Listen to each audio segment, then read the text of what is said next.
motor ko. Gilid. Nagpapahangin, chillax na chillax lang.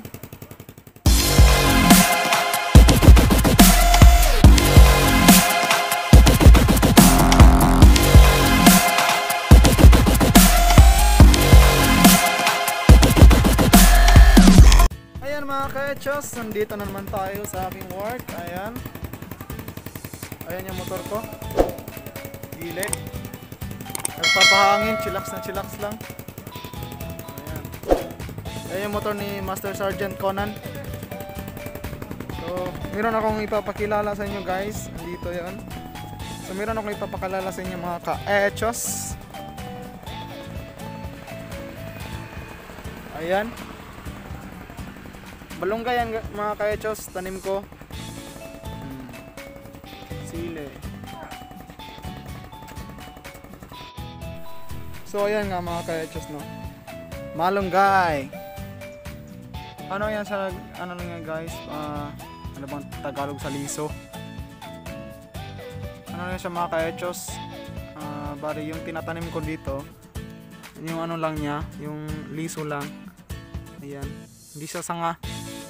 Tapos meron din akong daong sibuyas, meron akong alugbati, meron akong sili. Ito yung sili demonyo namin dito guys. Ito yung sili demonyo namin dito mga ka-etchos. Ayan, sili demonyo namin yan. Tapos meron pa akong ipapakita sa inyo dito bago kong tanim. Ayan, sibuyas dahon. Pagkatapos nito mga ka-etchos, ipapakita ko sa inyo kung paano gumawa ng knickerbocker, yung sa buko. Yun yung mais ko guys. Yun yung mais ko mga ka-etchos. Tapos yung ampalaya ko, pinatay ko na kasi palitan ko ng bago. Ang tanda na kasi. Ayan, meron pa din akong sili dito. Ayan, marami yung ano. Ayan. Meron pa yan dito, banda. Maraming bunga.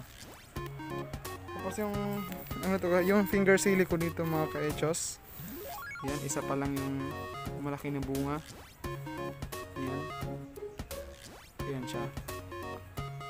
Tapos dito maliit pa lang. Ayan.